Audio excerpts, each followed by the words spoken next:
बिस्मिल्लाहिर्रहमानिर्रहीम। अस्सलाम वालेकुम। एद नसरात अल मुस्तकीम। इंसान ॿिनि कैफ़ियतुनि मां गुज़रंदो आहे, हिकु गुस्से वारी ऐं ॿी नॉर्मल कंडीशन। गुस्से वारी कैफ़ियत जे दौरान मुख़्तलिफ़ ख़्याल ईंदा आहिनि, बदिले जा, गुस्से जा, कावड़ जा या कंहिंखे तकलीफ़ ॾियण जा। जेकॾहिं तव्हांजे ज़हन में के ग़लति ख़्याल था अचनि, ग़लति सोचूं थियूं अचनि, त उन ई वक़्तु तव्हांखे कुझु शयूं लाज़मन यादि रखणु घुरिजनि। कहिड़ियूं? सभ खां पहिरीं, जंहिं वक़्तु तव्हांखे अकेला वेठा आहियो या हुजूम में आहियो, तव्हांखे ग़लति सोचूं थियूं अचनि पियूं, बदिले वारियूं या ॿियूं के नेगेटिव थाट्स थियूं अचनि पियूं, जेकॾहिं तव्हां वटि उते पेन पनो आहे त उन्हनि खे लिखणु शुरू कयो।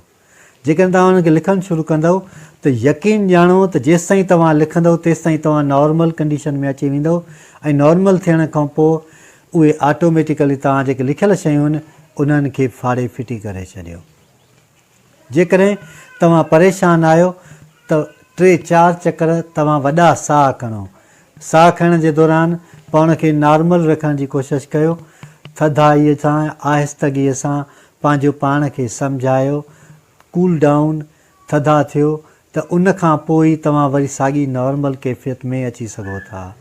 जेकॾहिं तव्हां सम्झो था त अञा बि तव्हांखे गुस्सो आहे ऐं परेशानी आहे, उहो गुस्सो ख़तमु नथो थिए, त मुस्कुराइणु शुरू कयो।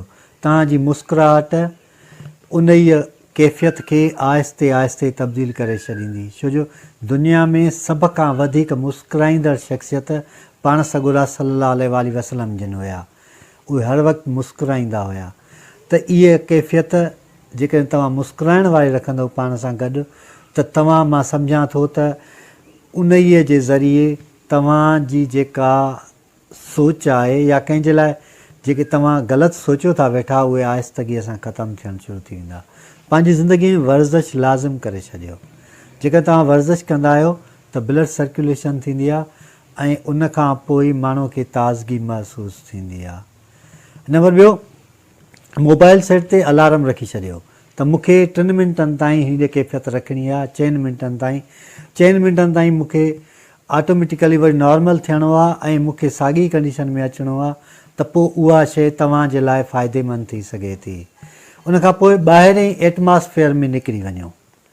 उते ताज़ी हवा में पाण जेकॾहिं तव्हांजे ज़हन में ग़लति सोचियूं अचनि थियूं पियूं, त तव्हां उन्हनि जो जवाबु पंहिंजे पॉज़िटिव शयुनि सां ॾियो जेके तव्हांजे ज़हन में अचनि थियूं पियूं। अञा बि जेकॾहिं तव्हांखे सुकून नथो मिले, त जेको उते तव्हां सां गॾु मौजूदु माण्हू वेठो आहे उन सां मज़ाक़ कयो। पर जेकॾहिं उहो बि न आहे त कंहिंजो नंबर मिलाए तव्हां उन सां कॉन्टेक्ट कयो ऐं उनखे पंहिंजी कैफ़ियत ॿुधायो। उन दोस्त खे उनजे साम्हूं पाण मज़ाक़ नमूने पेश कयो, खिलो, इंजॉय कयो, त तव्हां वरी नॉर्मल कंडीशन में अची वेंदव।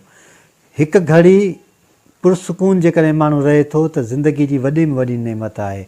पर जेकॾहिं हिकु घड़ी बि माण्हू पंहिंजी ज़हनी अज़ियत मां गुज़रे थो पियो, उहा ज़हनी अज़ियत केतिरनि ई सालनि जे सुकून खे बर्बादु करे छॾींदी आहे।